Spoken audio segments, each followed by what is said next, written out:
he has given a definition of helping relationship. He defined a helping relationship as the one in which at least one of the parties has the intent of promoting the growth, development, maturity, improved functioning, and improved coping with life of the other. Just now, as you said, na, there are two parties involved in the helping relationship. One is the person who is receiving the help, and other one who is providing the help. That means the helper and the receiver. So Carl Roger says that a helping relationship is the one in which at least one of the parties, at least one of the two parties, helper or receiver, they has intent of promoting the growth. Okay, they intent of promoting the growth, development, and the improved coping with life of the other. Otherwise this whole process of helping relationship fails if we don't have any type of goal like promoting the growth and development of other. Without goal, any kind of process fails. So two parties are involved in this helping relationship. One is the helper and other one is the receiver. For example, suppose I have one friend. Okay, she was absent on one day, but after one day when she came back, she asked me that I don't have yesterday's note, so please provide me a note.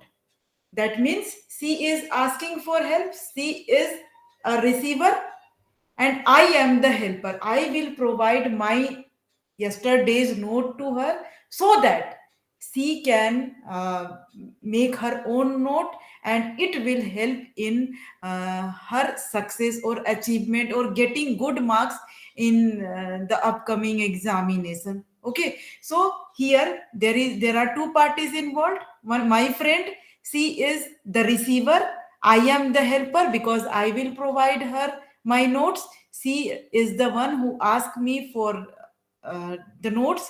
So she is receiver, I am helper. And what is the goal of uh, completing the notes, yesterday's notes, so that I can get good marks in the coming examination. So helping relationship is that. Now helping can be of two types. Okay, first one is reactive and other one is proactive. Reactive, as the name reactive itself suggests, that it is reaction to something. Okay, so reactive means when a person is given to someone who asks for help or is seen as needing help, this is called reactive behavior. Okay, suppose I am in need, but I have never asked you for help, but you want me to help. Just because of your personal interest, you want me to help. So that is called reactive behavior. But what is proactive behavior? If the help is given because of helper's need to give, if the helper he wants to give, that is called proactive.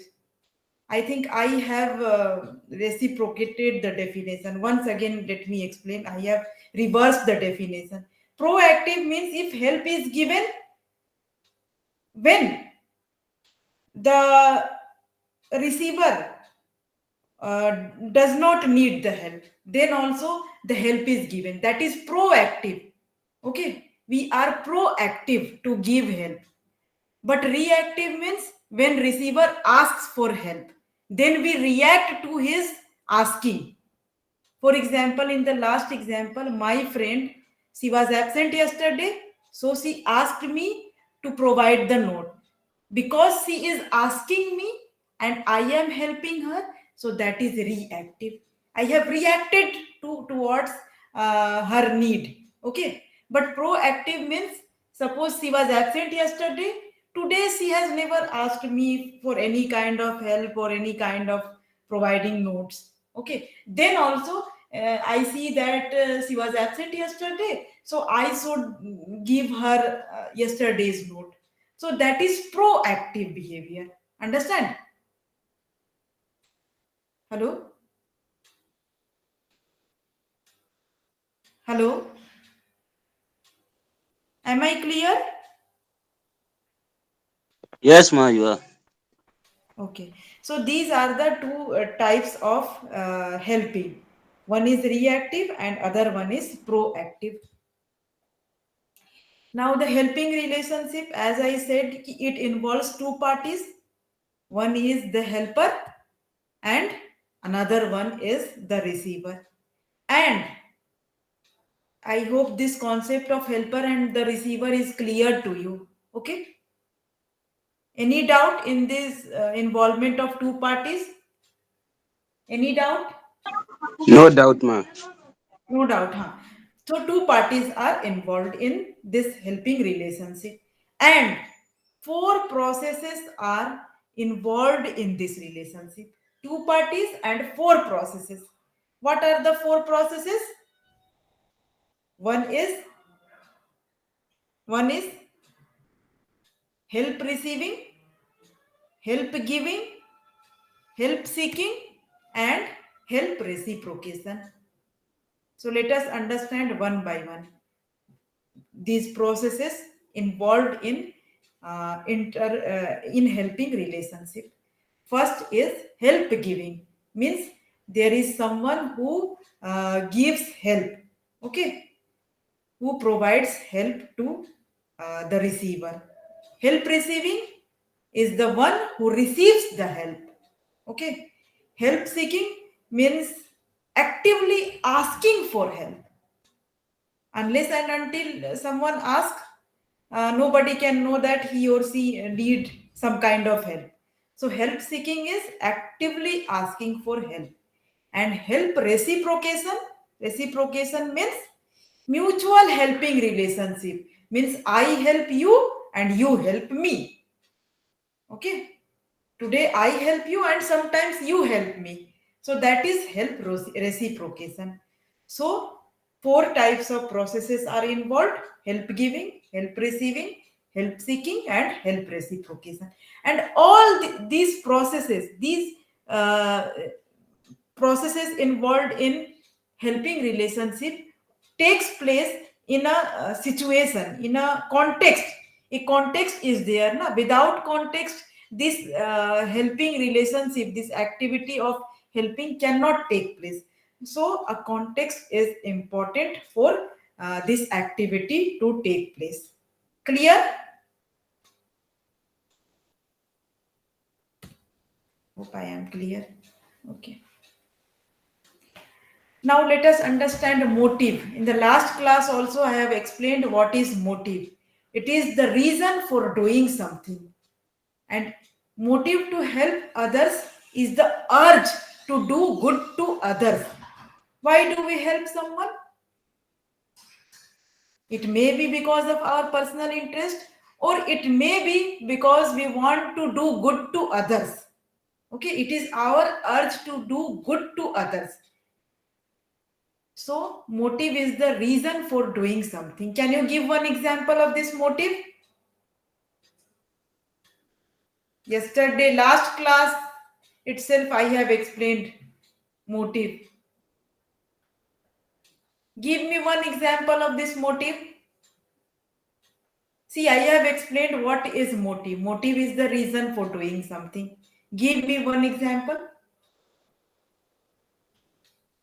Okay, ma'am. Many times the reason why we do something has to do with the benefits that we get from, or the milestone that will be achieved.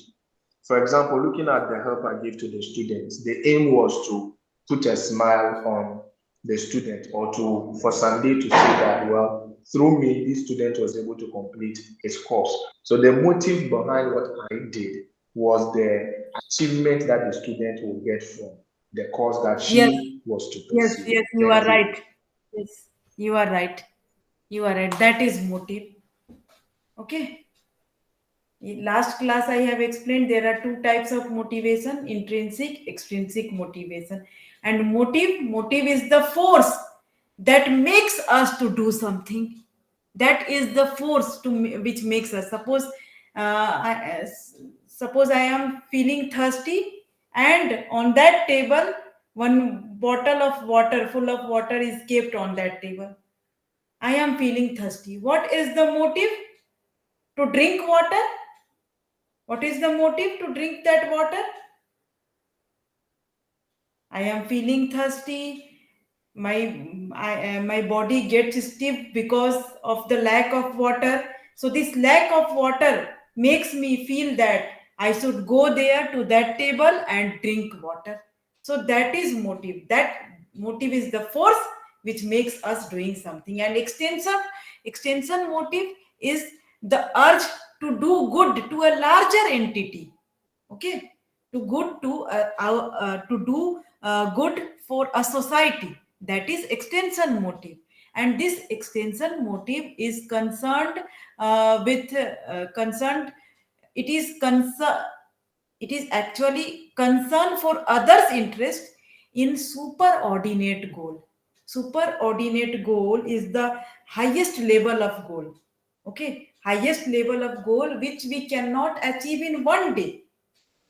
Many smaller goals need to be achieved before reaching this superordinate goal. So this extension motive is doing something or me helping to one person, providing help to one person or to a large number of group. But extension motive means this motive is extended to a larger entity. Means it may be a society, it may be for a nation. In your school also it is extension motive, because we want to do good for a larger entity.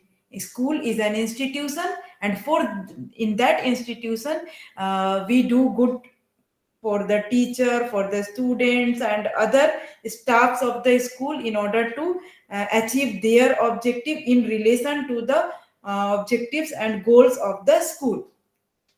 So that is extension motive. And I have cleared superordinate goal. It is the highest level of goal which cannot be achieved in one day. Okay. 1 minute. 1 minute.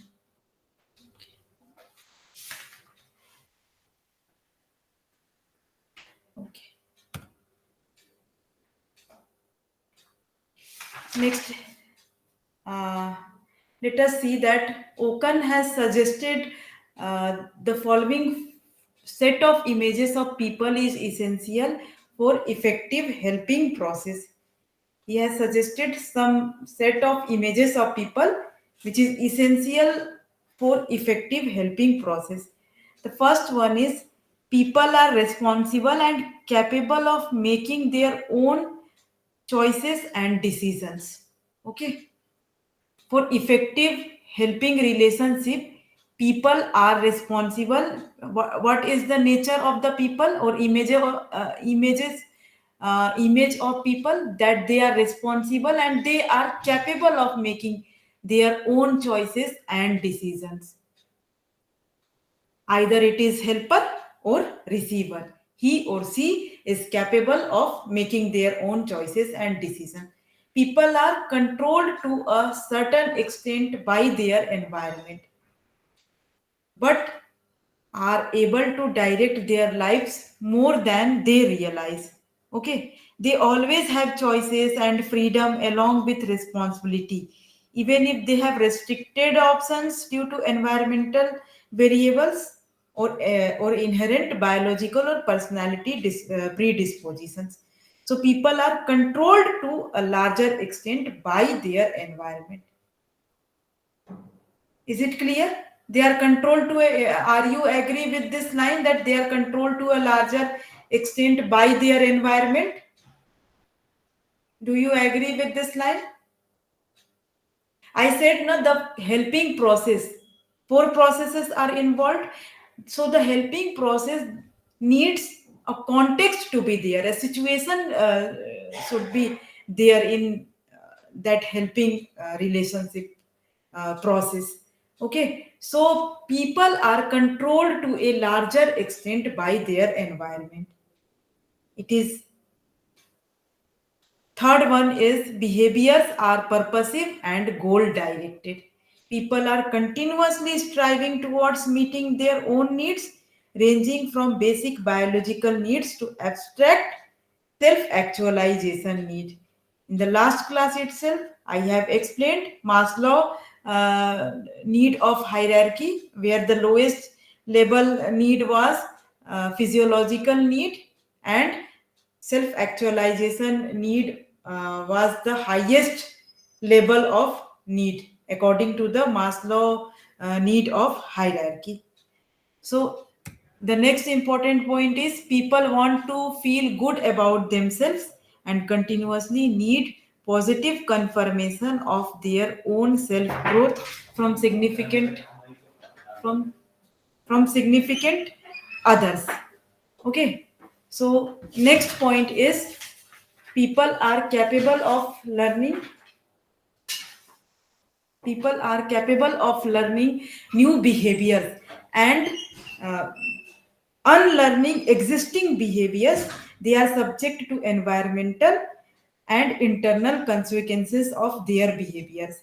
In the last class, I have explained that people are capable of learning new behaviors and they are also capable of unlearning the existing behaviors, and they are subject to environmental and internal consequences of their behaviors, which in turn serve as reinforcement.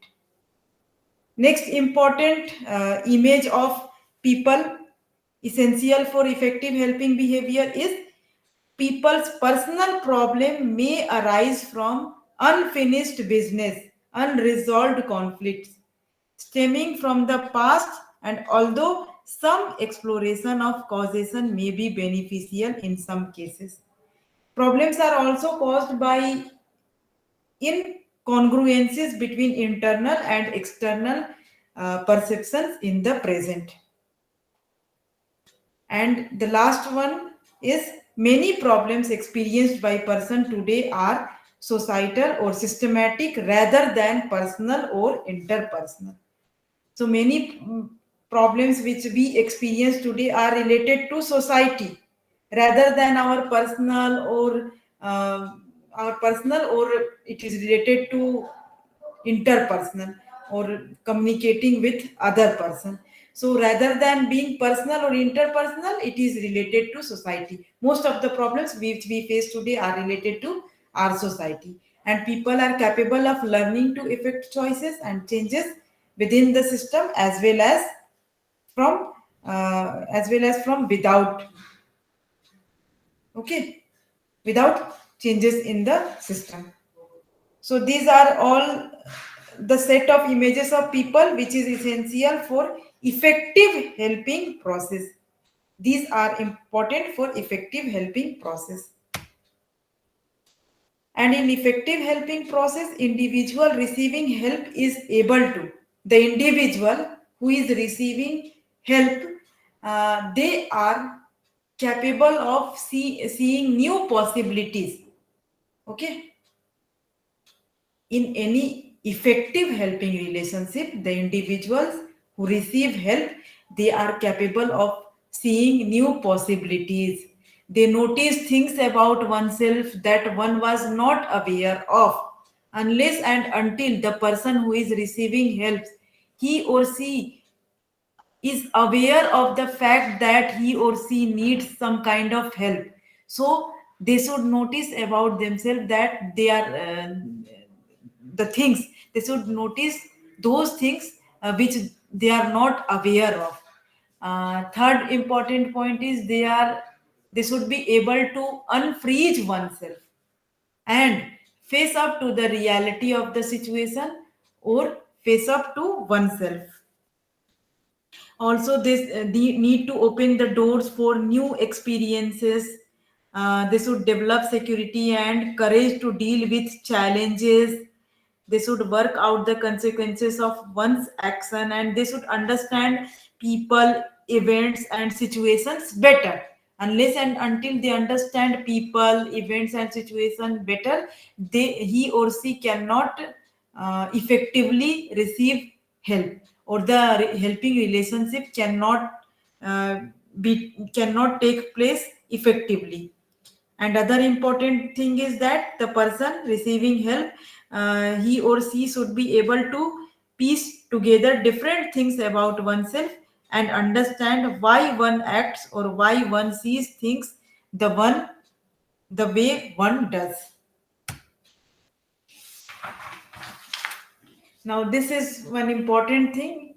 This one is very very important for us. Kolb and Boetiges have proposed a model which emphasizes five key elements. My slides are moving or not? Please tell me. Are you able to see the slides? They are not moving, ma'am. Okay. Okay. So this Kolb and Boetiges, they propose a model which emphasizes five key elements in the helping relationship. The important elements in this helping relationship are the helper, the receiver, third is the task, The slide is fourth not is the moving, ma'am. feedback. Slide is not moving. Yes.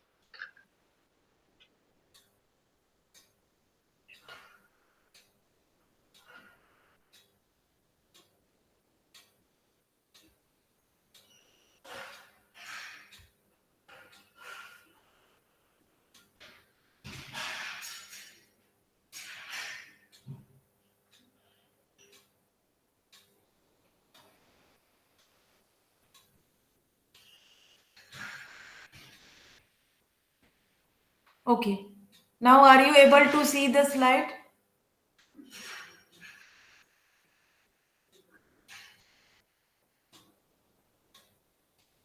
My slides are moving now. Is it moving now? Are you able to see on your screen my slides? Yeah, it is visible now. Okay. So I am, yes, we were on this slide. So Kolb and Boetiges, they have proposed a model which emphasizes five key elements in the helping relationship. See, this unit is very easy. Okay, this is not a difficult or tough unit. It is very easy unit, and you will easily understand. You can easily understand this unit. Okay, I'm just um, trying to deal with some difficult concepts, okay, which I feel that I should explain you. Okay, so the five elements in this helping relationship is the helper, the receiver, the task, the feedback, and the environment, or we can say that the psychological climate. Let us deal with them one by one. First, uh, your element in the helping relationship is the task. Okay, it is it is the task, or we can say that it is the problem around which these helping relationships develop. Okay, there, understand, you need a problem should be there for this helping relationship to take place. It is mandatory that there is a problem, then only this helping relationship can take place.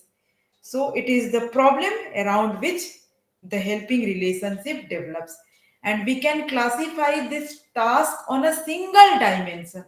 There is one single dimension. What is that single dimension? The extent to which it is required that the receiver of the help be capable of accomplishing the task independently when the helper is no longer present.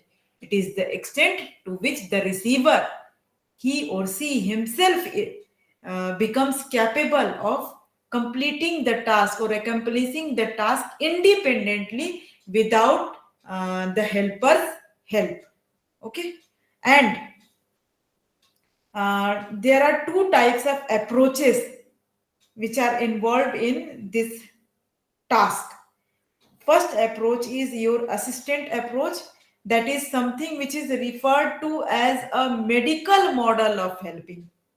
Just like a medical practitioner, he or she helps to a patient, deals with a patient, listen to their symptoms, listen to their problems, and diagnose their problem, and then prescribes remedies and alternatives.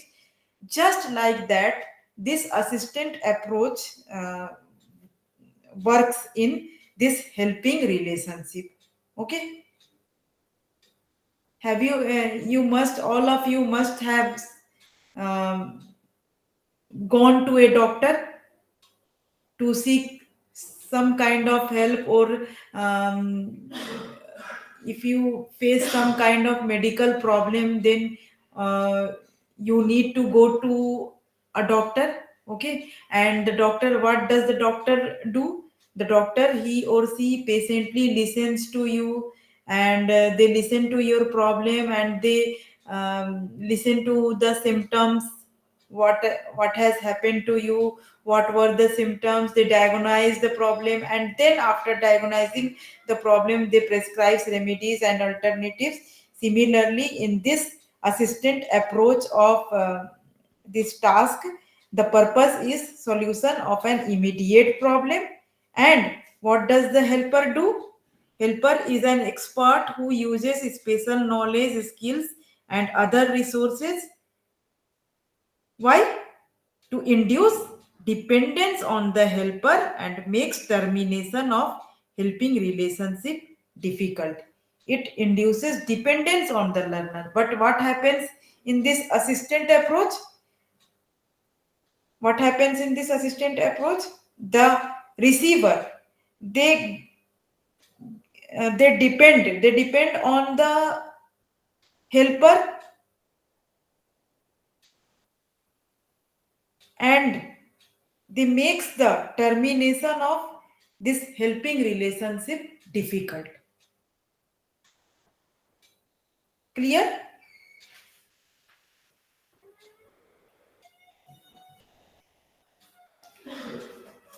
And then, and the educational approach emphasizes the client's long term benefit by focusing on the client's problem solving ability rather than the client's problem. And this educational, the another approach in this task is educational approach, which emphasizes that the client, instead of depending on the helper, what they do, they try to solve their problem themselves. It, this educational approach focuses on the client solving their ability to solve their problem themselves. Their ability, it focuses on their ability to solve. Each one of us has certain ability to solve our problem, isn't it? All of us have the ability to solve our problem. So this educational approaches, what does it do? It helps us in solving our problem ourselves. So it focuses on developing our own problem solving abilities. And in this type of approach, the helper is a facilitator who works with the client in the client's frame of reference. Facilitator, helper is the facilitator in this approach, who helps, who works with the client in the client's frame of reference. Next is the helper. Now, helper. Why do we help someone? Please tell me, any one of you, please tell me, why do we help someone?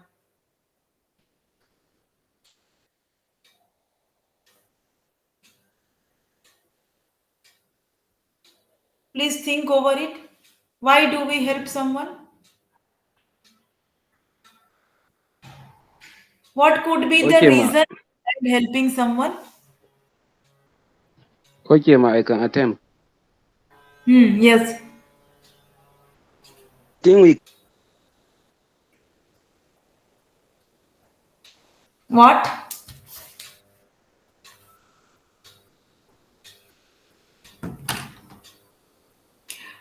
What could be the reason behind helping someone? According to you, please tell me.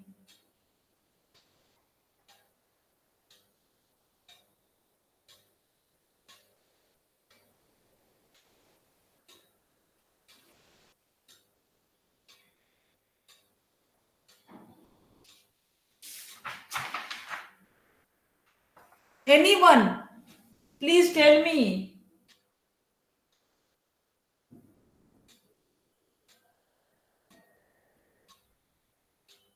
Is there any reason behind helping someone or behind providing help to someone? Is there any reason?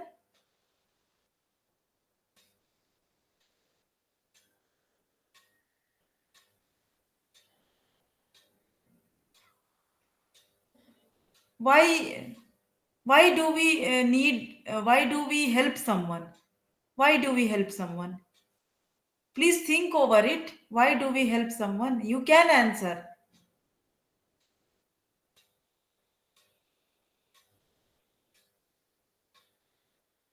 Are you there? yes, ma, we are there. Huh. Yeah. Please answer. What could be the reason behind helping someone? Okay, let me attempt, ma. Hmm. I said we can help someone for him to get Why? something. Are you are you getting me? Yes, yes. I think the reason Very good. behind You are correct. What the could be reason some behind another reason? Huh. Yes, yes. Please tell.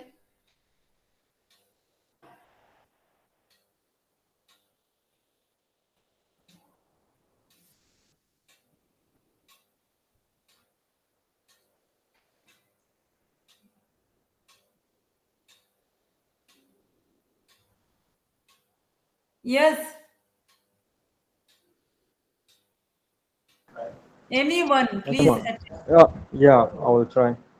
Yes, There is a lot of reason why we are helping someone. yes. Normally, people help others in order to get their future spot, or Yes. sometimes they help people if they they want something from them, maybe in Very the good. future, or they need some protection. Very People good. that you are Correct. helping, sometimes they become to protect you, or they will also protect your interests. These are some Very of the good. reasons why we help people. Very good. Very good. Sometimes it gives us satisfaction also. We get personal Yes, yes, satisfaction. So yes, for that reason, we help someone or to because of our personal interest of doing something good to other. It may be it may be one of the reason behind helping someone. Okay, so the personal characteristics of helper are the major factor influencing the process and outcome of the helping relationship. I hope this line is clear to you that the personal characteristics of the helper are the major factors influencing the process and outcome of the helping relationship. And the study done by Kolb and Boitiges suggests that individual they can be categorized on the basis of their characteristics. Three types of this helping characteristics or helping behavior can be categorized as three types. Okay. So first one is effective helper or it I have written non-helper. Okay, so let us discuss about non-helper. What is the characteristics of non-helper? Can you attempt? Please attempt. What may be the characteristics of non-helper? Non-helpers are the one who does not attempt to help. Okay, non-helpers are the one who does not attempt to help. What could be the characteristics of these non-helpers? Please attempt. What could be the characteristics of the person who doesn't attempt to help? They are arrogant. Yes, they are Arrogant. Maybe arrogant. arrogance. Yes, very good. That could be one of the characteristics. They are self-conscious.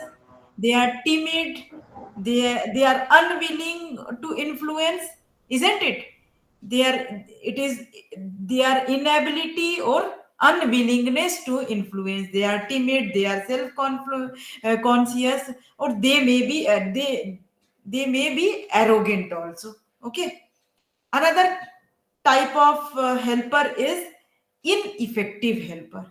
Ineffective helpers are the one who they attempt to help other, but they fail in doing so. Okay, they attempt to help other, but they fail in doing so. What could be the characteristics of those person who are ineffective helper? Please interact, please participate, learners, please participate. This is a very easy unit. All of you can attempt. All of you can answer. What could be the characteristics of ineffective learner who attempts to help, but he or she fails to help someone? Showing the will to help. So yes, it can happen. You are correct. Very good. Very good. Anyone who wants to Maybe attempt? ineffective helper has less influence or less power. What? I'm not getting your point. Ineffective helper, what could be the characteristics?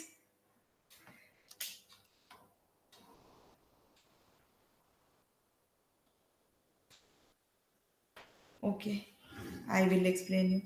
They may feel superior. There may be a superior feeling among them. They may be overconfident person. They may be brash and highly controlling person. Okay. So the characteristics of ineffective helper are they may be overconfident, maybe they must have the feeling of superiority, they are brash, over highly controlling. Okay, helping third type of helper is effective helper. Effective helper are the one who help other person effectively in an effective way. So what could be the characteristics? What could be the characteristics? They are willing to influence. They are not dominating kind of person.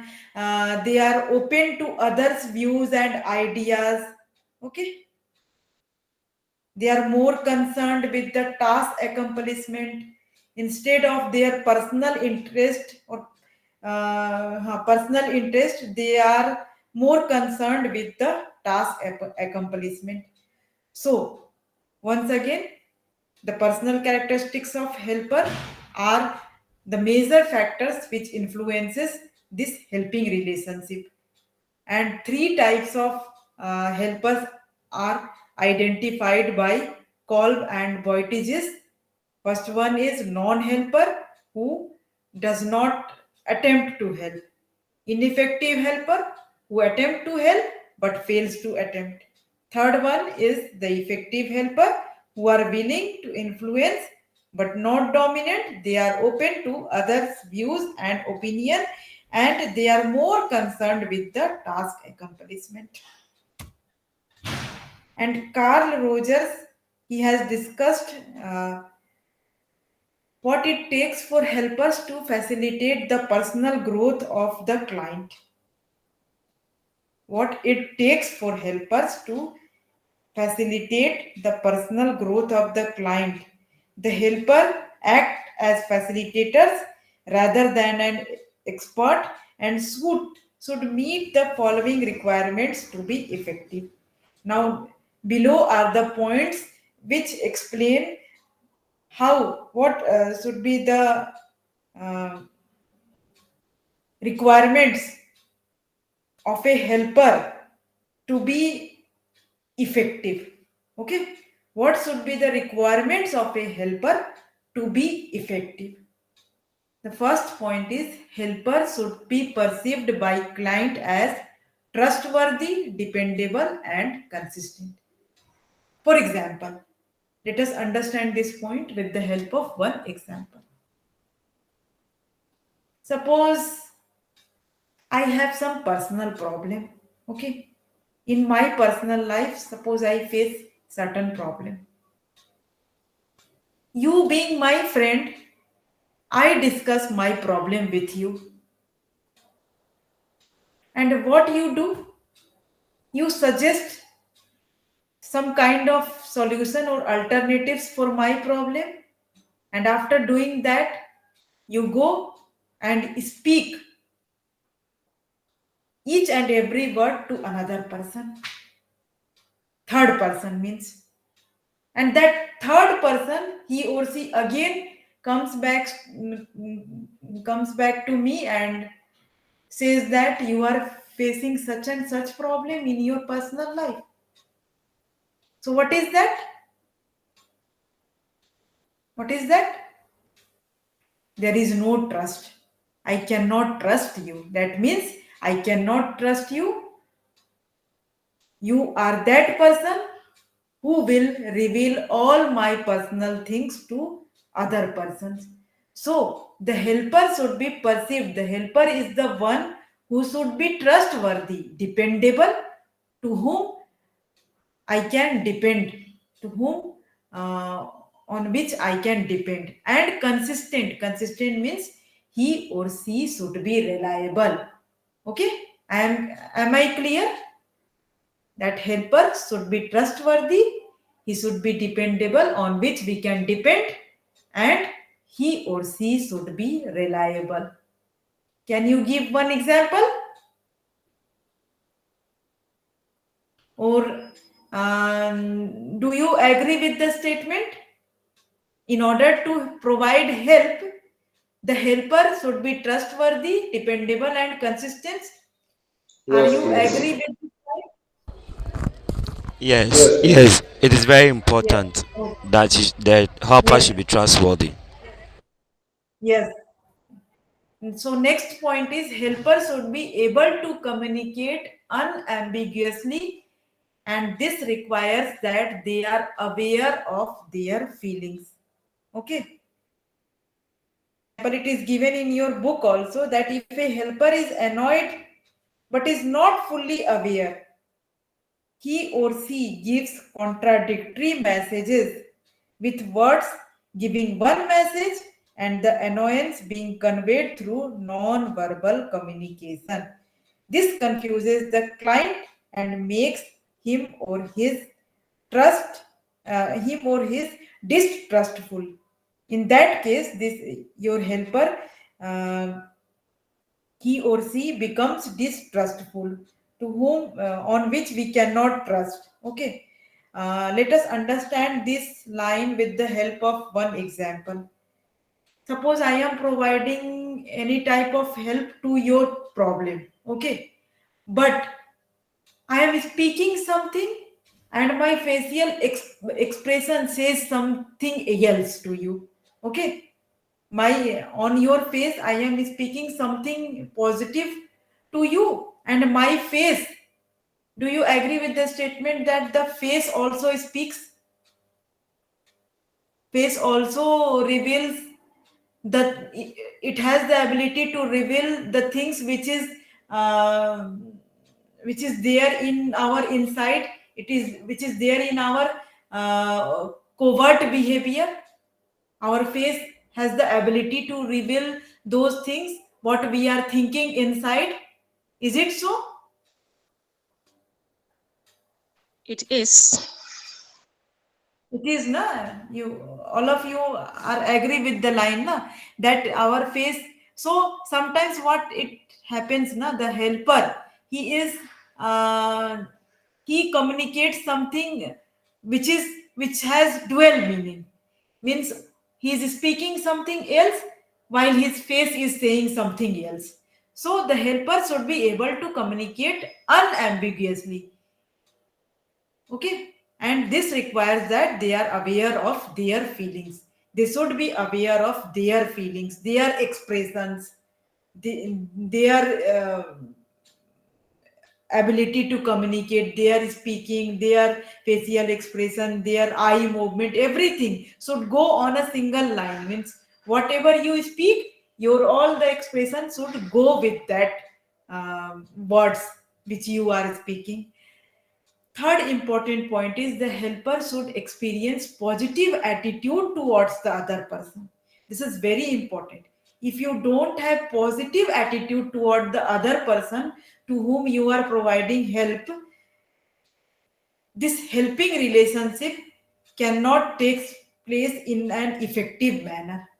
So, the helper should experience positive attitudes. Fourth point is helper should have the strength to remain separate from the other resource persons and learn to respect their own feelings as well as their client feelings. You, as a helper, you need to learn your own feeling, learn to respect your own feeling as well as the client feeling. Client means, here, what do you mean by this client? Client means, who is client here? The person you are helping. Are You said the person you are? Yes, the very person good. you The are. person who is receiving help. Who is Yes. receiving help? Okay. Yes. So that person is the client here. So we should respect his or her feeling also.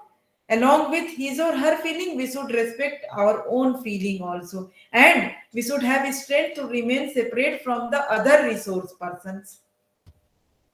Next important point is helper should not interfere with the freedom of the clients in order to develop a personality independent of their own. Each one of us, we are unique personality. Our likings, dislikings, motivation, everything is different from each other.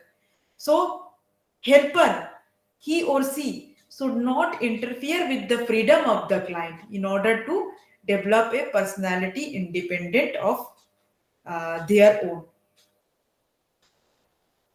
Next important point is effective helpers should have an empathetic understanding. Now, what do you mean by empathetic understanding? Do you have any idea of this empathetic understanding or empathy? The meaning of, do you know the meaning of empathy? EMPATHY.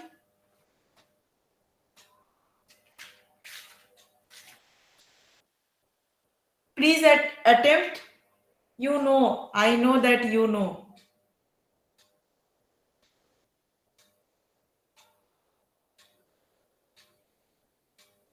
Please attempt. No problem. Even if you go wrong, I don't have any problem. Okay. I will correct you. Please attempt.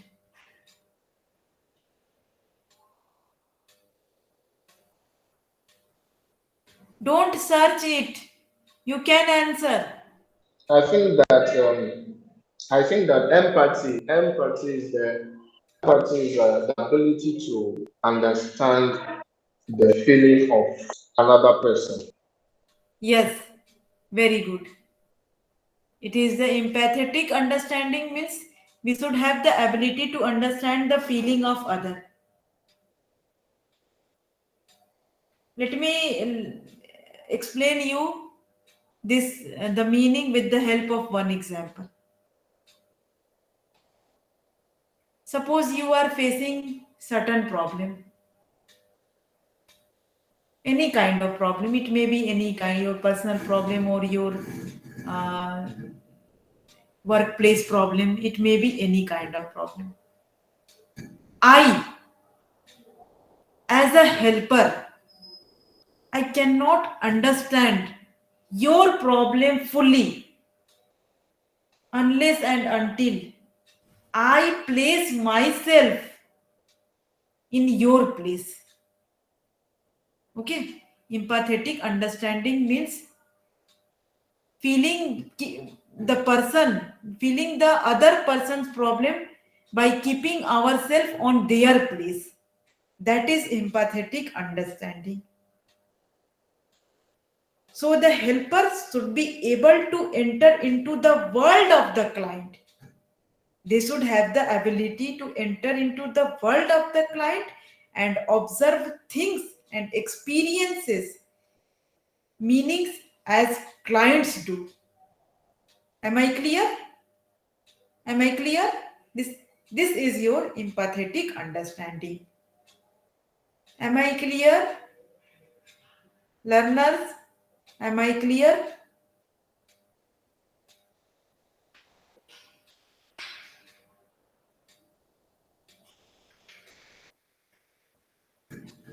Hello, are you getting my point?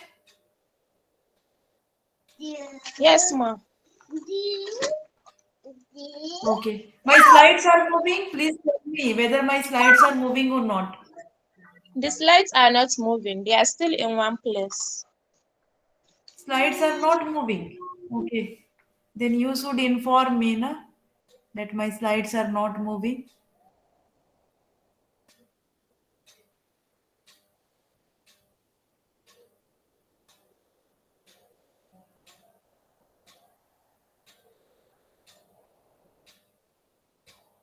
Okay.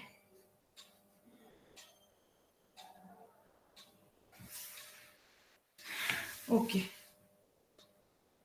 So I have cleared till this point that the effective helpers should be able should have an empathetic understanding. Next point is the helper should receive the clients as they are and accept them unconditionally without attempting to change the behavior and personality of the client.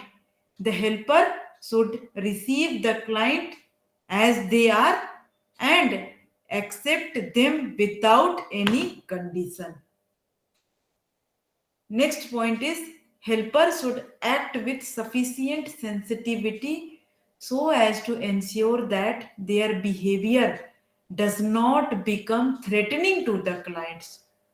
Okay, it is very very important line that the behavior of the helper should not become threatening to the clients. Okay, it should not threaten the client. Then and only then this effective helping process can take place. Another important point is specific aspects of the preceding point is that the clients are freed from the threat of external evaluation. If somebody, some external persons, they evaluate the client's behavior, uh, this helping process cannot take place in an effective manner. So it is important that the clients they are freed from threats of external evaluation so that they realize that the locus of evaluation of the entire center of responsibility lies within themselves. If they feel, if they have the feeling that they are not externally evaluated, there the responsibility, the center of responsibility lies within themselves.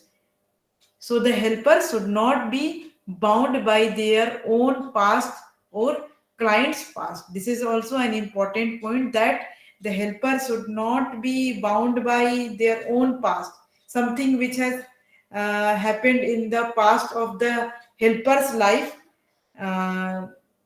That past should not affect the client's past. Something which has happened in the client's past, that should not affect the client.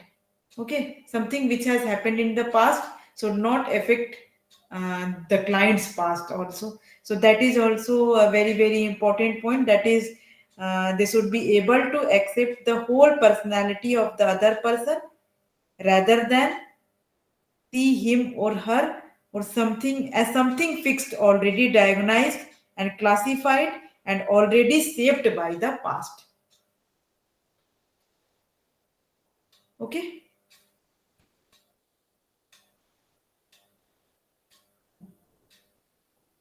So the next important element in your helping relationship is receiver. We have already dealt with two elements, the task, the helper, and the third element is the receiver.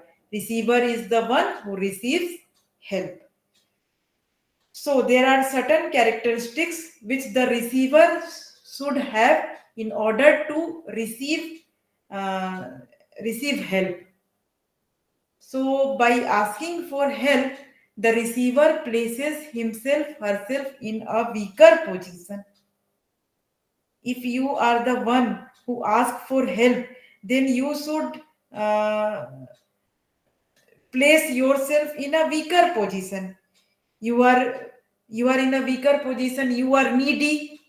Then only someone can provide you help. Na, if you are in a stronger position, you or uh, if you places yourself in a stronger position, then you can be rejected by the helper. Okay, in that case you may be rejected by the helper. So you should, as a receiver, you should keep yourself or you should place yourself in a weaker position. Second important thing is, as a receiver, if you are receiver, then the receiver and the helper should be excessively concerned with intimacy. Should not be excessively concerned with intimacy. For example, if you are receiver, means you are asking for help, you are too much concerned with your intimacy. That means you doesn't want to share your personal things related to the problem, and the helper is also, he is also of your type. He is also unable to um, he is also too much concerned about intimacy. Then this helping relationship cannot take place. So it is important that the receiver and the helper, they should not be excessively concerned with this intimacy. Third important point is, if helper's concern of influencing is too high, the client will not be motivated to receive help. If the helper's concern of influencing is too high, then this helping relationship cannot take place. And the fourth important point is, the self image and attitude of the receiver is also important. The client must see himself or herself as capable of improvement. As a client or as a receiver, you should have a positive attitude. You should have a very positive self image that yes, I am capable of improvement, I am capable of solving my problem myself. So this is an important point, or rather I can say that an important characteristics which a receiver should have. Next important element in this helping relationship is the feedback.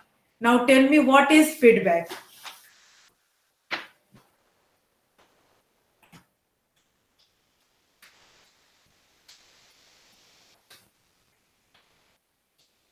What is feedback?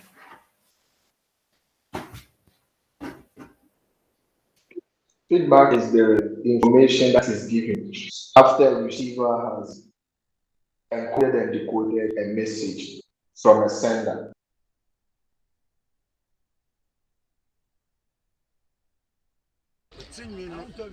A feedback is an encoded message after receiving a coded message. Okay, 1 minute, please. Please give me 1 minute. Okay, 1 minute.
Okay, are you able to see my slides?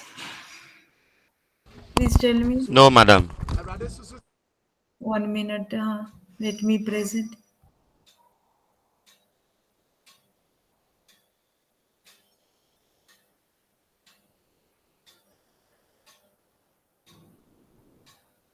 Okay. Now, are you able to see the slides?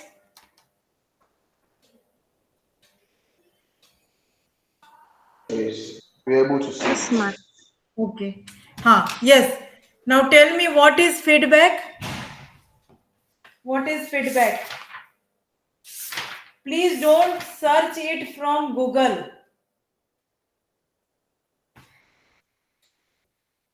But feedback is the information that is given after a receiver has encoded and decoded a message from a sender. So it's an information that is given afterwards. Okay, that is there in your communication process, I think. Please answer according to your own understanding. Don't speak bookish language. According to your understanding, what is feedback? You every day you Feedback provide. Yes. feedback is the information that I will give to somebody after I've understood whatever question the person has asked me. Okay. Can you give one example? For example, somebody asked me of what my age is, and I'm able to understand and then reply that maybe I am 19 years old. The 19 years old becomes the feedback from the message that the person No, sent to that me. is not feedback. That is not feedback. That is the response, no? That is response to a Oh, question. okay, That is okay. not feedback. Anybody else? Please think over it. What is feedback? According to your own understanding.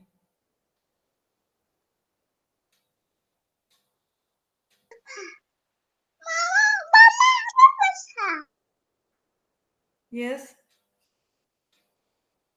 What is feedback?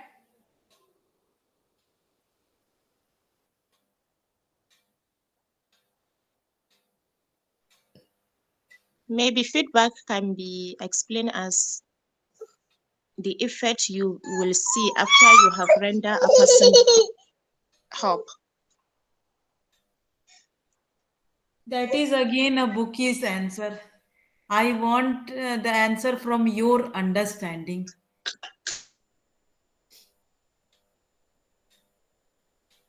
Or with the help of an example, also you can explain me what is feedback.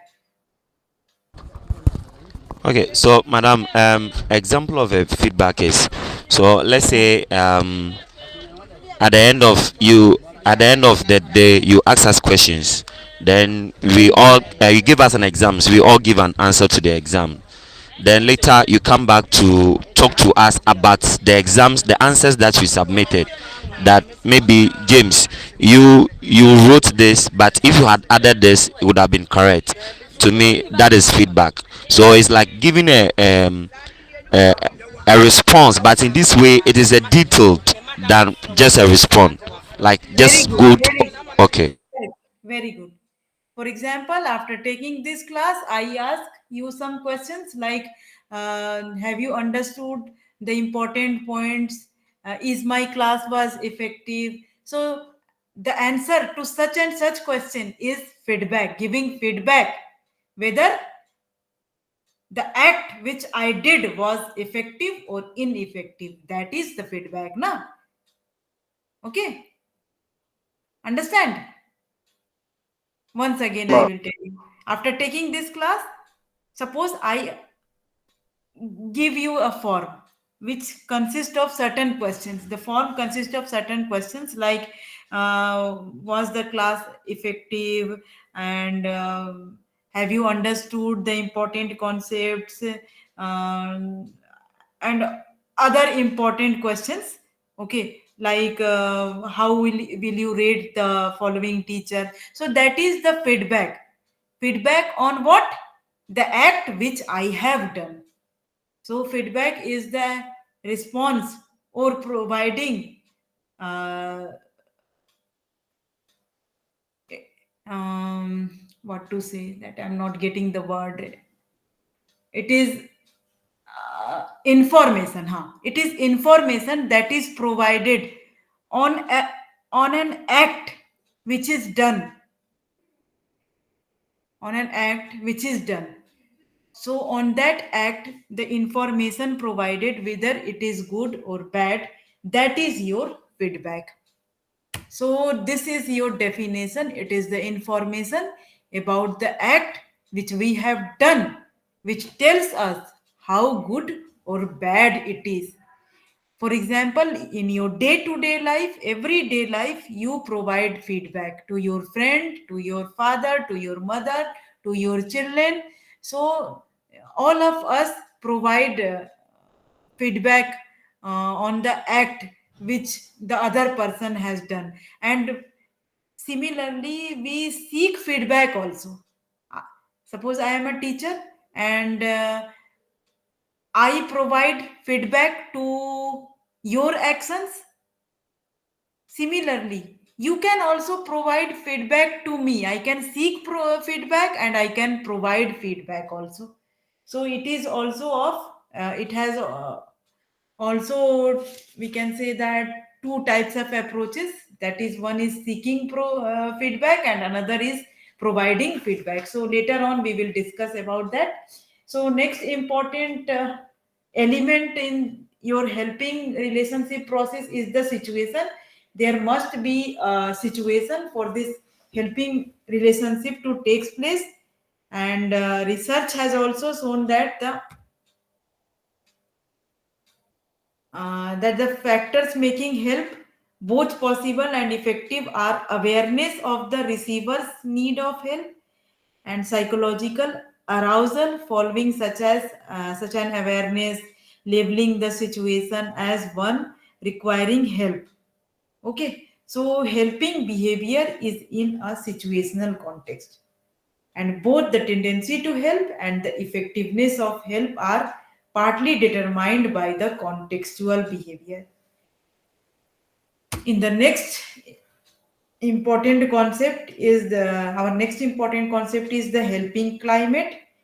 So what is the helping climate?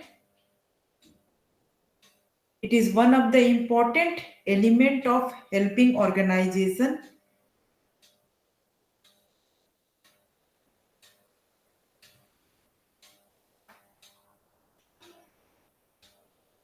behavior.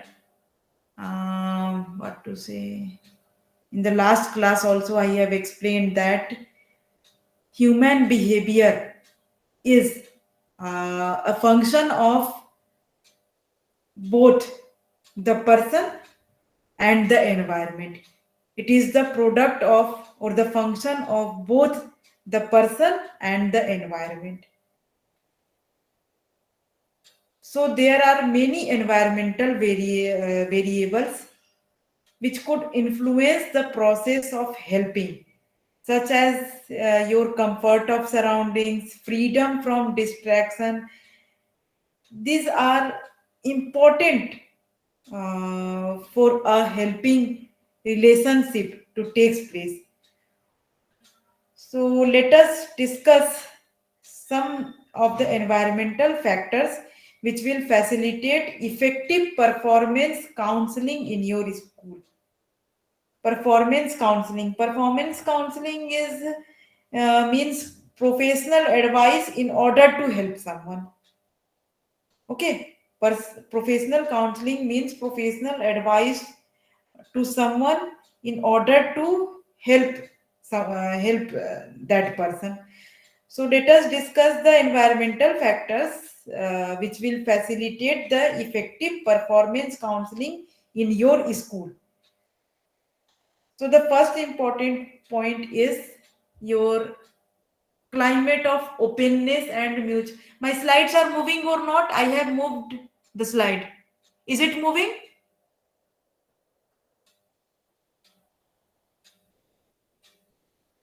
I think it is moving. I have moved the slide. So on your screen, you can see that the first point is climate of openness and mutuality. That is, the work environment should be tension free and people should have trust on each other. So this is one important point for the helping climate. There, the helping climate should be open and mutuality should be there. It should be tension free and people should trust each other.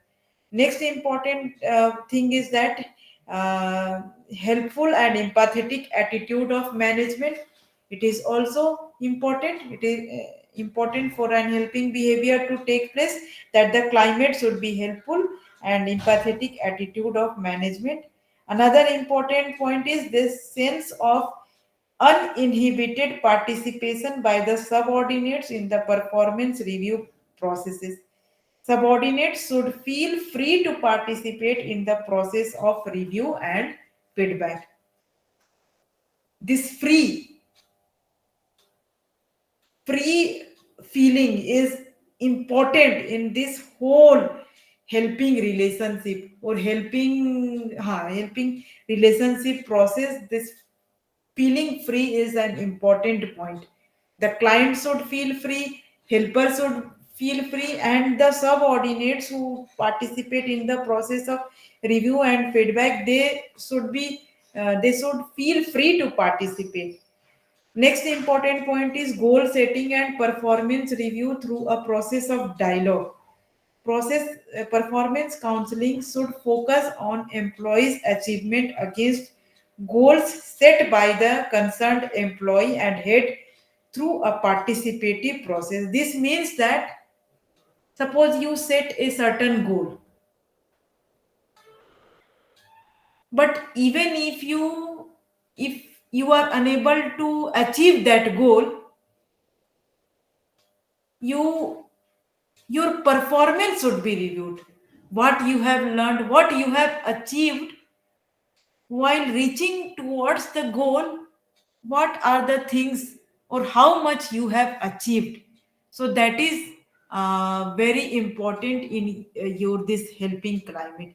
Instead of judging you that whether you have achieved the goal set by you or not, I should see the achievements, all the achievements which you have achieved. Okay. So another important point is you should focus on work related behavior. The focus should be on work related goals rather than diffusing attention by straying into unrelated areas, rather than diffusing attention by straying in unrelated ideas. And this performance counseling develops helping relationships in organizations. Head teacher must make attempts to foster helping relationships through performance appraisal and performance counseling system. Head teacher in our school, head teacher, it is the duty of the head teacher that he or she must make attempts to foster this helping relationship through through which through this performance appraisal and this performance counseling system. And as I said that, what is performance counseling? It is professional advice which is provided in order to help someone. And this counseling in an organization has certain objectives. It is given in your book, and I hope that you will be able to understand the objectives of the counseling. Counseling is providing help to other. There are certain objectives like help employees realize their potential. It is very important point. If you are helping somebody else, you should help them in realizing that they have their own potential. They should be able to understand their strengths, their weakness, and you should provide them opportunity to acquire insight into their behavior, and you should help them a better understanding of the environment, encourage them to set goals for further improvement. You should help them formulate action plans for further improvement, and help employees review in a non-threatening way their progress in achieving various objectives. So these are the important objectives of providing counseling or providing performance counseling. Next important heading in this unit is communication process. Communication means sharing of ideas or information. Communication is just sharing of ideas and information. Why? Because we are the people who lives in a society. We cannot remain isolated. For the fulfillment of our need, we need to interact with other persons. Isn't it? In order to live in a society, we need to interact with other persons. So communication is the sharing of ideas and information. And another term, that is interpersonal communication, is defined as it is the process of sharing the goal. It is the process of sharing the goal, uh, process of sharing of goal oriented messages between two or more sources through a medium or person. For example, what we are doing now, this is an example of interpersonal communication.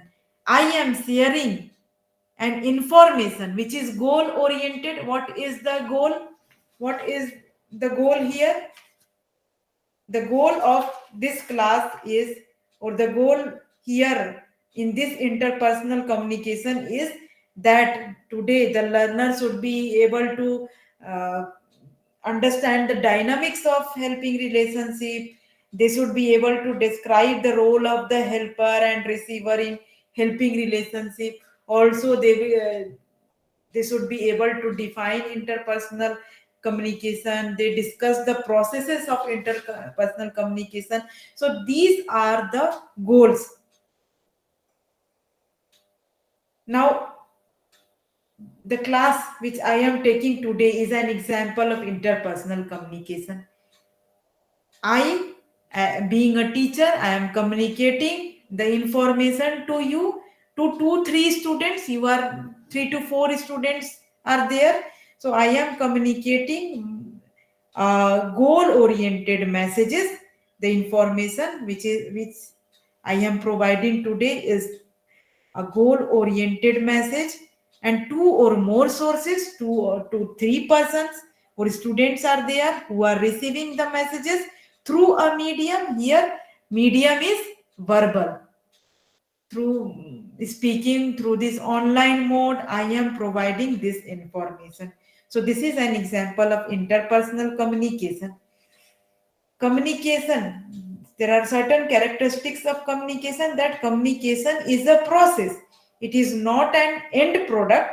Rather than being an end product, it is a process. It consists of several units, and the basic unit of communication is communication act. And what is this communication act? It is the transmission through a medium or media of a goal oriented messages from a source to a target.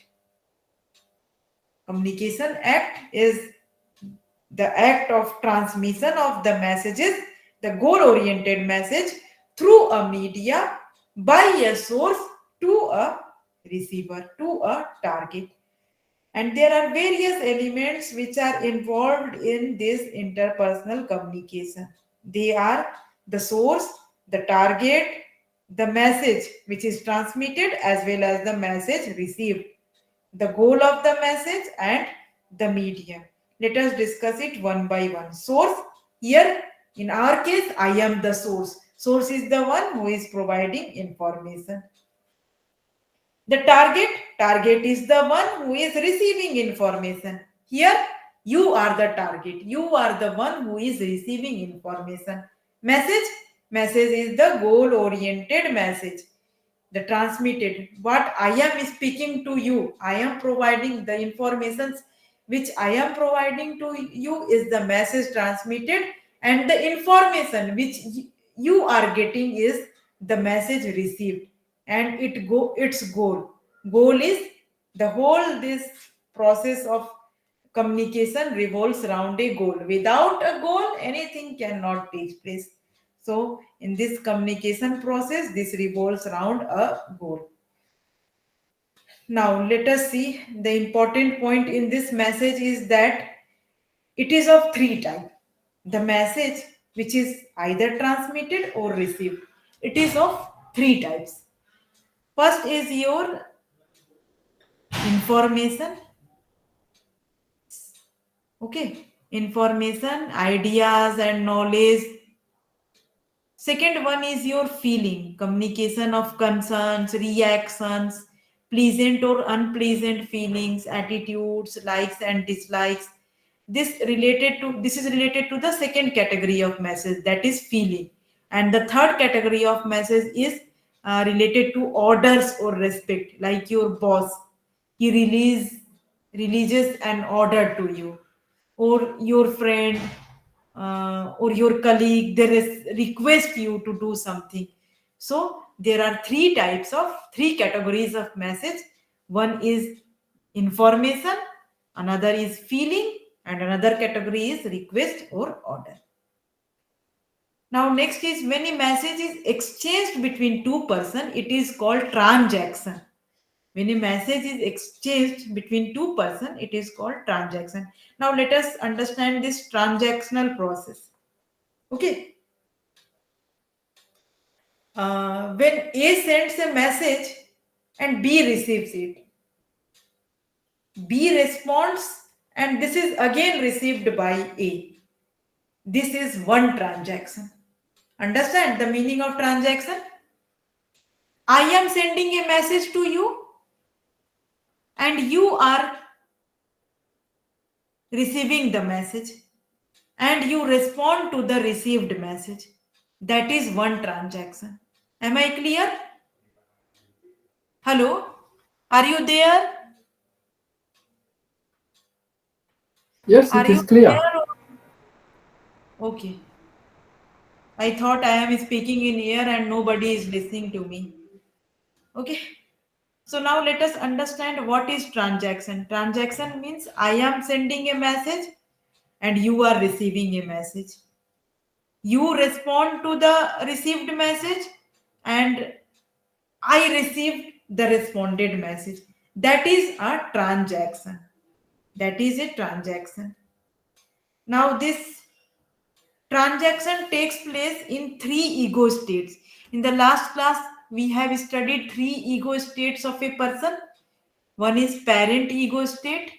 Another, are you able to see what is displayed on your screen? The slides, I think the slides are not moving. So I am ending this slide and one image or figure is given in your book. I'm just showing you that. Okay. Okay. Are you able to see? Yes, Uh, please. are you able to see something on your screen which is moving? Yes, It is not. please. Okay. It's moving. Okay. It is moving. Okay, correct. Mm. Good. Then see, uh, in the last class itself, I have explained you that there are three types of ego states. which is there in each one of us. One is parent ego state, another is adult ego state, and third one is child ego state. And a person can send a prescriptive message from what is called this prescriptive message means it is related to parent ego state. So one can send a message from a parent ego state or an information message from an adult ego state or a feeling message from a child ego state. Okay, we can send message from any of these three ego state. Either it could be parent ego state, or it could be adult ego state, or it could be child ego state. So any of these messages may be sent and received by one of the three ego states of a person, either child or adult or parent ego state. And if the response is by the same ego state as where the messages was intended to be received, it is called a complementary or parallel transaction. See, on your screen, see this message A has sent a message to A. A means adult ego state.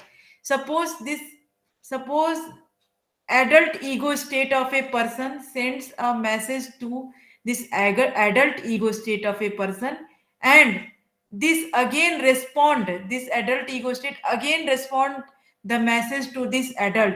So this is your parallel transaction. This is known as your parallel transaction. Your If the response is by the same ego state as where the message was intended to be received, it is called the complementary or parallel transaction. Here also, message is sent from parent ego state to parent ego state. Again, this parent ego state sent the message to this parent ego state. So this is your complementary or parallel transaction. Here also, from child ego state to child ego state, again this child ego state respond to the message and this child ego states receive the message. Here the parent ego state sends a message to child ego state. Child ego state is related to feeling message. Okay, you can see also. You are late again. Student says, I am sorry, sir or madam. It is related to. So from parent ego state to child ego state, the message is sent. Again, this child ego state sends back the message to this parent ego state. So this is an example of complementary or parallel transaction. Now next is your cross transaction. Cross transaction means the response may not be originated from the ego state where the messages was to be received. Suppose this here, see on your screen. Suppose your message is sent by your adult ego state to the adult ego state, but the message um, is the message is again it is not responded back by this adult. Instead of responding by this adult ego state, this child ego state respond to the message to this parent ego state. So that is your cross transaction takes place. You can see the crossed lines from adult ego state to adult ego state, but what this parent ego state responds back the message to child ego state. In your example also, you can see that the head teacher says, is the report ready? The teacher replies, do you think I have no other work? So is the report ready means the adult ego state is related to information message. So this head teacher seeks information message, but the head teacher replies from this feeling message that, do you think I have no other work? It again goes back to this parent ego state. Similarly here also you can say, so this is another type of transaction, that is cross transaction. But another type of transaction, that is your um, what to say, your third type of transaction is your ulterior transaction. where a message sent may not be, it may not be simple one. That is, there may be an overt message as well as a covert message. Like you can see here in this example, head teacher says that, will the report be ready from the adult state to the adult stage? He sends a message from this adult ego state to the adult ego state. Okay.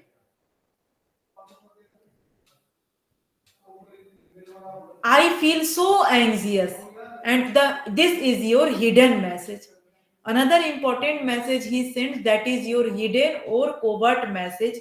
I feel so anxious.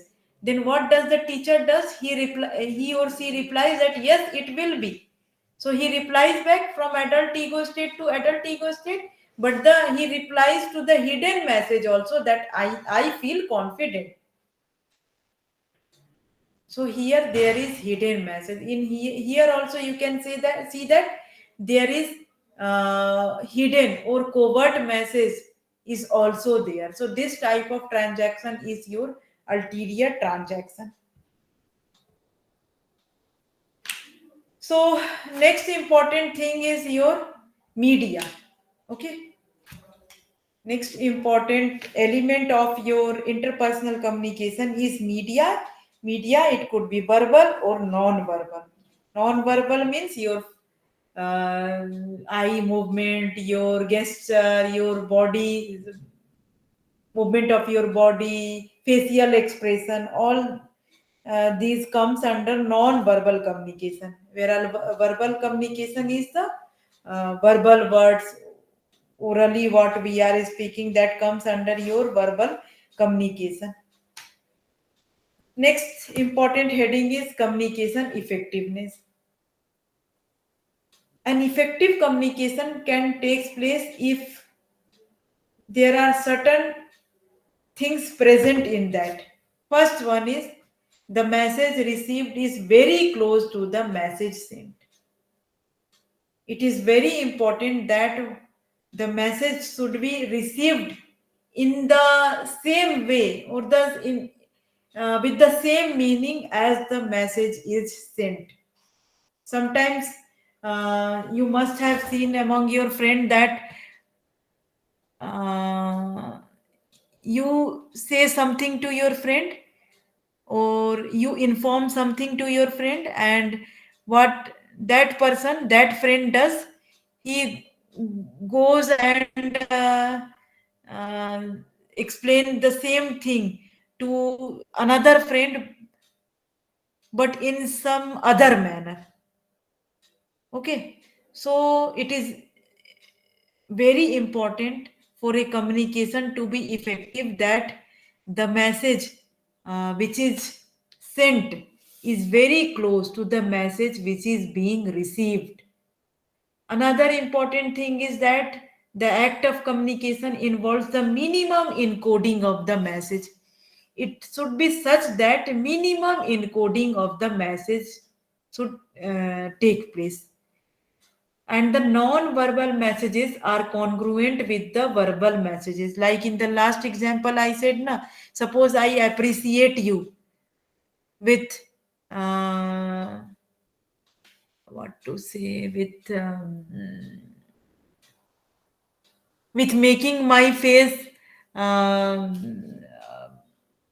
very arrogant type, or what to say, means my body shows something else and I am speaking something else. So that non-verbal messages, that my body expression, my facial expression, my body movement, and my um, eye movement should go in line with my verbal messages. So it is important that the non-verbal messages are congruent with the verbal messages. Next important thing is that messages elicits the desired response. The messages which I am sending should elicit the desired response. Like for example, na, the last example, I ask you what is feedback, and you understand it something else. You understand that I am asking what is response. So you are responding to that thing. So it is very important that my message should elicit, or the message from the source should elicit the desired response from the target. Next important point for an effective communication is that communication results in building trust relationship between the source and the target. There should be a trust relationship between the source and the target. Another important topic in this unit is fidelity of communication. Fidelity means the quality of being accurate or being close to the original. As I said, it should be same as the message received is close to the message sent. It should be same as the message received. So an effective person gets the message across to others with the minimum possibility of misunderstanding. For an effective communication, it is important that there is a minimum possibility of misunderstanding. If the gap between what a person wants to communicate and what the other person understands is large, then the effectiveness of a person who is sending the communication is very low. Am I clear? Am I clear? Yes, please. Okay. So there are many factors which affect the communication process. Uh, Out of that, the first one is the sender and the receiver of the message have their psychological filters through which the message passes before its final interpretation. So distortion can occur either during encoding or during the decoding of the message. So they have their own filtration process. So this is the factor which contributes to the distortion of communication. Another important factor is economy. In an effective communication, a minimum of energy, time, and symbols and cues are used to encode the message without losing its fidelity and impact. Another important factor is congruence. As I said, that your verbal message should go along with your non-verbal cues. So effective communication can take place when your your verbal and non-verbal cues they they go in one line. That if a verbal message conflicts with the speaker's non-verbal cues, the speaker's effectiveness will be low. Na? My face is speaking something else and I am speaking something else, then the effectiveness of the communication will be very low in that case. Another important factor which influences the communication process is influence. Influence that the communicator is able to exercise over the receiver of the communication. How influencing I am. This also plays an important role in the communication process. How influencing the source is on the target or the target is on the source. Relationship building, as I said, that the trust building and relationship building is very important in this communication process to take place. Feedback, we have already discussed what is feedback, and now the important thing is there are two types of feedback, as I have mentioned earlier. One is giving feedback and another is receiving feedback. Let us understand the functions of each one. Giving feedback, the function is what could be the function of giving feedback? Giving feedback means I am providing some kind of data about the behavior. Suppose I am giving feedback on your behavior.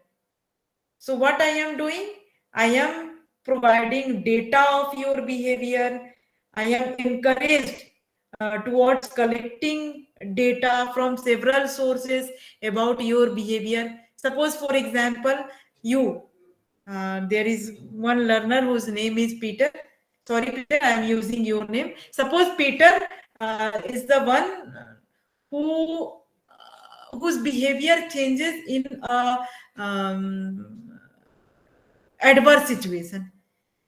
Okay, suppose when Peter is angry, when Peter is angry, he does some kind of behavior with whom he himself is unaware. Okay, what he is doing when he is in anger, he himself doesn't know. But I, being a feedback provider or giving feedback, I being a person who is giving feedback to Peter's behavior when he was angry, what I will do? I will collect the data and I will provide the data. I will collect the data from various sources, from different situations, different places. I will collect the information on Peter's behavior on different places, different situations.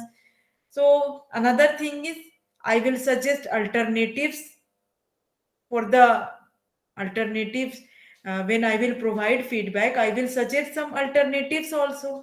I will establish culture of openness. Openness is important. And I will promote interpersonal trust, and I will facilitate autonomy also. So these are the functions of giving feedback. Now what could be the function of providing receiving feedback? This was the giving feedback. What could be receiving feedback? Suppose I am receiving feedback on my behavior. Then what is the function of receiving feedback? It will help me in processing behavioral data. When someone is providing me feedback, means someone is providing me the data. It can help me in processing data. It can make me self-aware. It increases my sensitivity in picking up the cues. It encourages me in experimenting with new behavior. It helps me in building an integrated self, and it encourages openness and develops mutuality. So this feedback is very important in your communication process. Next important thing is your interpersonal relations. Okay, and most of the time in a day is spent in some sort of interpersonal situations rather than um, all by oneself without being a member of the group. Most of our daily experience is based on interaction with other human beings. So some experiences in these relationships are either the relationships are joyful or maybe upsetting or remained stagnant or have even been abundant also. So these relationships develop and improve our relationships and leads to interpersonal competence. Okay, interpersonal competence means it refers to the degree to which one is accurately aware of the impact on other and of the impact of others on you also. That is your interpersonal competency. And the time is over, I think. Na? So next important thing is people. Why do people need people? Why do people need people? People need other people for three main things.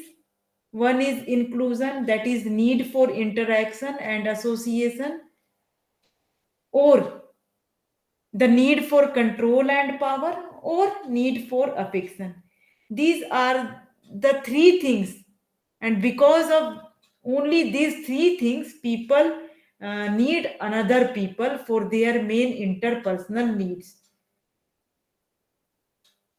There are four stages of developing this interpersonal relation. First stage is forming first expression. Whenever we meet someone, we form first impression on other person. We either we like the person or dislike the person. That is the first impression. which we form when we meet someone. Another second important thing is developing, means I was discussing about the four stages of interpersonal relation. First stage is forming first impression. Now we have formed first impression. Second stage is developing mutual expectation. And this mutual expectation is important for a long term relationship. Unless and until we have mutual expectations, this interpersonal relation cannot move forward. And third stage is honoring psychological contracts. Psychological contracts means, suppose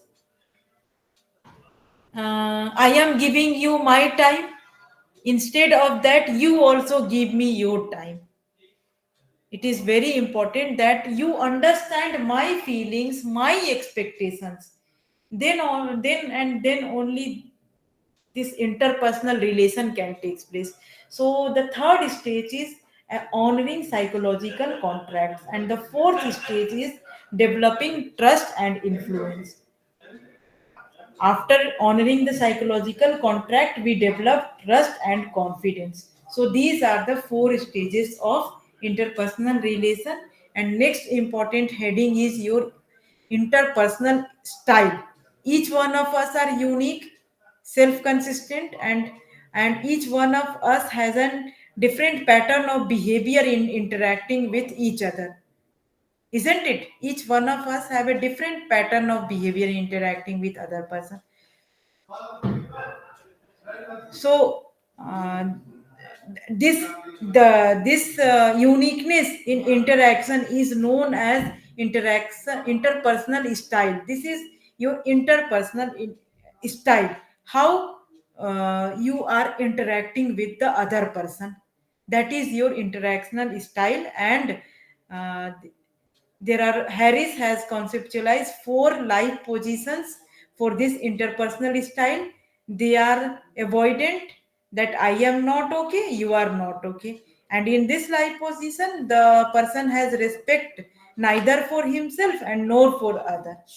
And the second life position is your bossing, that is, I am okay, you are not okay. That means a person in this life position uh, takes holier than thou attitude. This is reflected in an attitude of superiority. Bossing is related to an activity of superiority. And the third one is I am okay, you are okay. And persons in this life position, they are creative, confident of themselves, and competent. And the fourth one, fourth type of interpersonal style is diffident, that is, I am not okay, you are okay. And the general attitude in this style is to depreciate oneself. As the person does not have much trust in his or her ability, he or she may not assert himself or herself. Okay, so I hope I am clear to you. And in today's class, what we have discussed, let us quickly recapitulate what we have discussed today. We have discussed today what is helping relationship. Two parties are involved. Mainly, they are helper and the receiver, and the four processes are involved in this helping relationship. The four processes are help giving, help receiving, help seeking, and help reciprocation. After that, we have dealt with the what should be the characteristics or images of a person for an effective helping process to take place.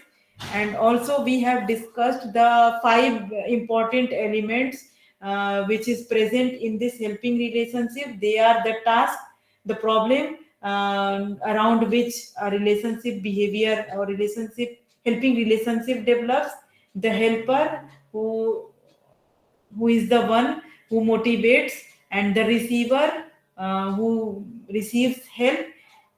The feedback is there. And the last element in this helping relationship is the environment and psychological climate. There should be a situation or psychological climate in which this helping activities can take place. And after that, we have discussed about the communication process. The elements of communication process are source, target, medium, message which is transmitted and received both, as well as the goal. And we have also studied the different type of transactions, like parallel transaction, cross transaction, ulterior transaction. And we have also discussed about uh, the elements which is required for an effective communication.